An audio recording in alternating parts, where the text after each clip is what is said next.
સુરત ગ્રામ્યના કામરેજથી હર ઘર તિરંગા યાત્રાનો પ્રારંભ કરવામાં આવ્યો હતો। તિરંગા સાથે કામરેજના વિવિધ વિસ્તારોમાં યાત્રા યોજાઈ હતી, જેમાં જોડાયેલા લોકોએ દેશભક્તિનો સંદેશ પાઠવ્યો હતો।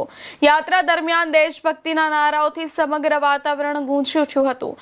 દેશવ્યાપી હર ઘર તિરંગા અભિયાન અંતર્ગત યોજાયેલી આ યાત્રામાં મોટી સંખ્યામાં સરકારી કર્મચારીઓ, કામરેજ પ્રાથમિક શાળાના વિદ્યાર્થીઓ અને સુરત જિલ્લા ભાજપ સંગઠનના પદાધિકારીઓ જોડાયા હતા। આ પ્રસંગે સુરત જિલ્લા ભાજપ પ્રમુખ ભરતભાઈ રાઠોડ, કામરેજ તાલુકા વિકાસ અધિકારી, મામલતદાર સહિતના અધિકારીઓ અને આગેવાનો ઉપસ્થિત રહ્યા હતા। સમગ્ર કામરેજ દેશભક્તિના રંગે રંગાયું હતું।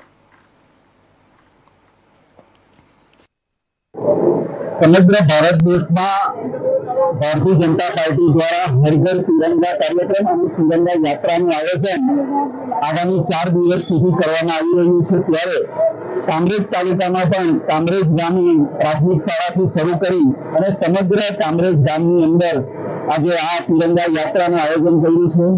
आमां सौ आगेवानो, कार्यकरो, युवा विद्यार्थीओ તેમજ પ્રતિષ્ઠિત નાગરિકો આ તિરંગા યાત્રાની અંદર ખૂબ મોટી સંખ્યામાં જોડાઈ રહ્યા છે અને આવી તિરંગા યાત્રાઓ સુરત જિલ્લાની અંદર દરેક તાલુકા પંચાયત બેઠક દીઠ આગામી દિવસોમાં સુરત જિલ્લા ભારતીય જનતા પાર્ટી દ્વારા એનું આયોજન કર્યું છે અને આજે આ કાર્યક્રમ અહીં ખૂબ સારી રીતે અહીં કામરેજ ખાતેથી શરૂઆત થઈ રહી